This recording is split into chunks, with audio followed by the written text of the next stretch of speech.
Yeah, buddy. You are inside Steelers Nation on SNR. I'm Randy Slack. Dale Lolley's next to me, as he usually is. Matt Williamson will be here. Whenever he decides to honor us with his appearance. So, we'll figure that out. Now, Dale, before we went on the air, you posed an interesting question. I didn't know if you wanted to wait to get to this when Mac shows up because he loves to talk about the other teams around the league. He does. We'll save that, but I'm just going to kind of tease it for a second. Go ahead, tease away. What NFL teams, other than Jacksonville, would Blake Bortles start for this year in 2017? Now, I just want to, just to preface that for a second, obviously, if it would have to be in the same situation, like a team that drafted Blake Bortles. Because if you signed him off of free agency, you probably wouldn't have the same attachment to him as you would if you drafted him early and you're trying to figure out if he's, being your franchise quarterback. I suppose. I mean, Jacksonville did take him third overall. Yeah. So it's kind of tough to give up on that. In a vacuum, we'll see. But they tried to replace him in the preseason. Yeah. He would not die.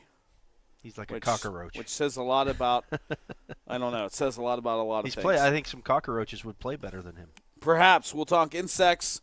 We'll talk Blake Bortles. And right now we're talking the Steelers, Jacksonville Jaguars. Now, the injury report came out. Another new name on the list today for the Pittsburgh Steelers. Another name that I, quite frankly, don't want to see on the list. Yeah, Javon Hargrave on the list today with a back issue.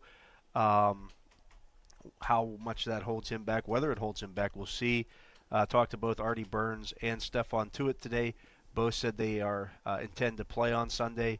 We'll see if they're able to practice tomorrow, but neither practiced today, obviously. At all, yeah. Stephon Tuitt was out of the sling, however. Okay. So that was a good sign. Artie Burns had a wrap on his knee, but was walking around and said it was basically just a hyperextended extension. I assume that's what it was with Tuitt as well. And these are the things that happen, during a practice time. And you say, well, why is this stuff happening now? Why is that? Things like this happen throughout the course of a year when you're practicing.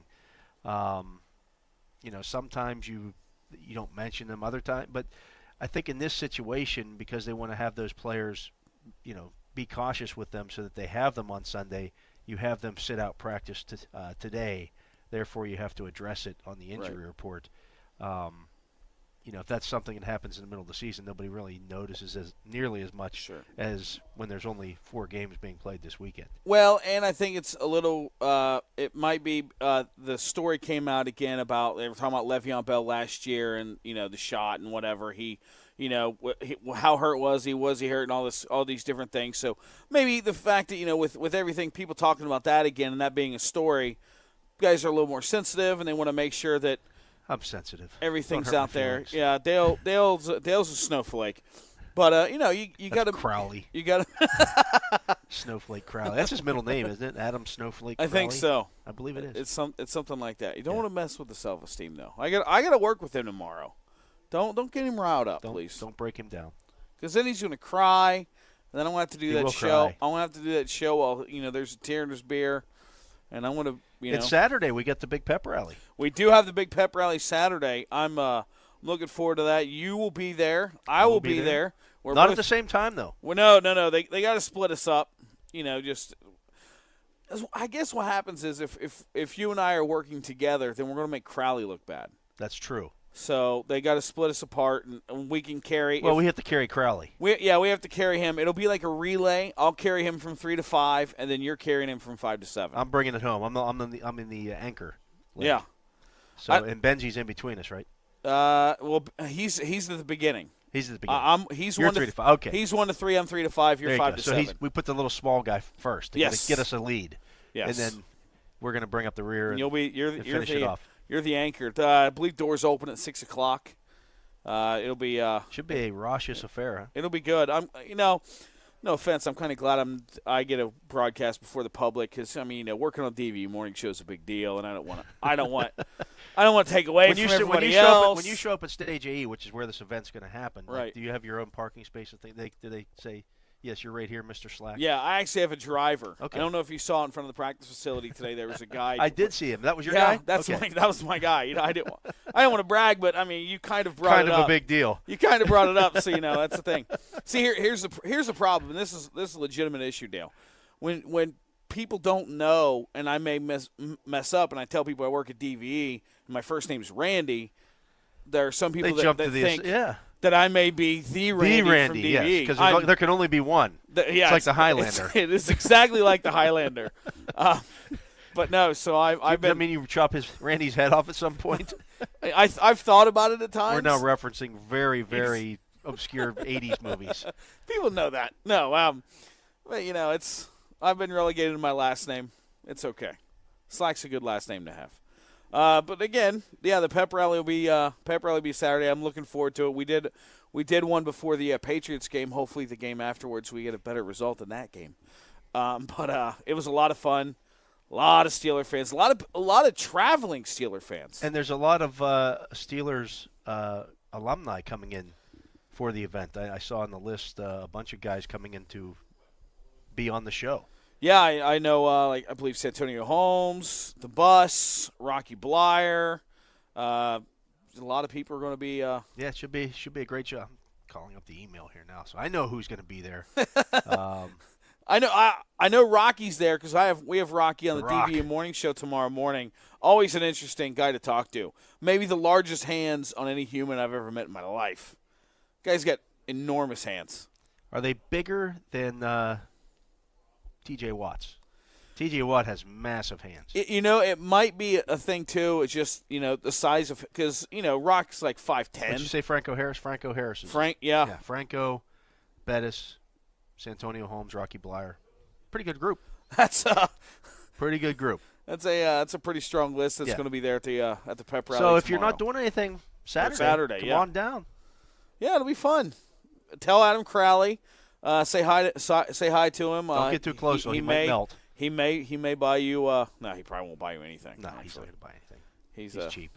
That's true. He wouldn't even buy me anything. I didn't get a Christmas. Have present. you asked? I didn't get a Christmas present. Really? Nothing. You guys have been. Thank you. You guys have been boys for a while. We have. What's the deal? I don't know. He doesn't love me anymore. I don't even think I've been on the show this week. It's like. Well, you should only really be on the show once a week. That's a guest. I don't even do that all the time anymore. You don't want to outstay your welcome. He doesn't call. He doesn't say hello. He's big time on me.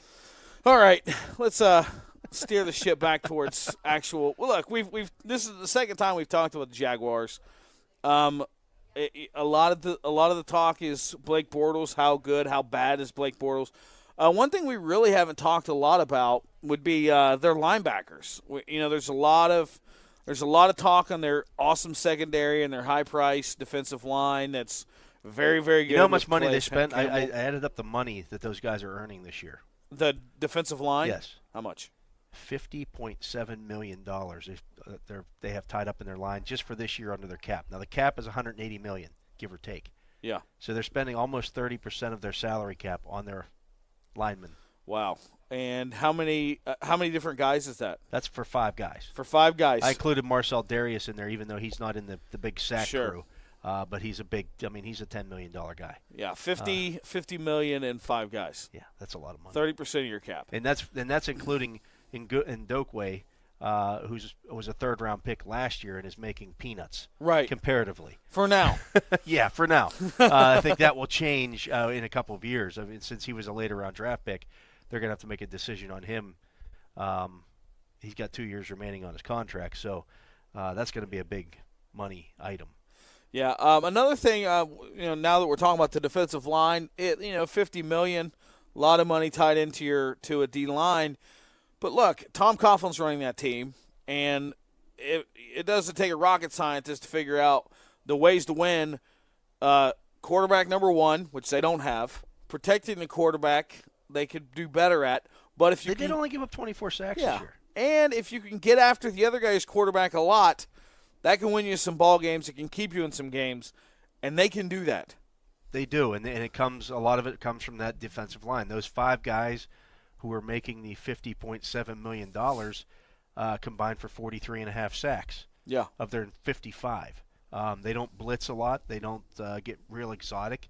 We're going to line up our 4 guys against your 5 guys, and we think that somebody's going to get a double team, but the other guys are going to get one-on-ones, and they're going to win. Yep. That's how they play, and in a lot of games that has worked for them. They only had 2 sacks last week against the Buffalo Bills, but they had 6 quarterback hits, and those take a toll. And we also, you saw Tyrod Taylor throw some passes away to get away from the pressure. Yeah. So they're a formidable unit. Ramon Foster told me today, hey, crown them. They're a great group. Crown them. Now, whether that means they're being very respectful. The Steelers are being very respectful of that line. They said, look, it's the best in the league. They're the best at what they do.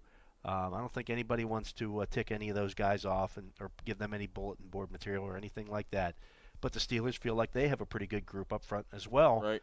Their offensive line makes $38.7 million. It's a lot of money invested in those two units, and it's going to come. It may be as simple this weekend as which highly paid, highly decorated. I mean, you look at the Steelers' offensive line; they get 3 Pro Bowl guys, another one, and the other 2 guys who aren't Pro Bowlers are both highly regarded. Which one of those units can win those battles? It could be as simple as that. It doesn't. NFL games don't always come down to that.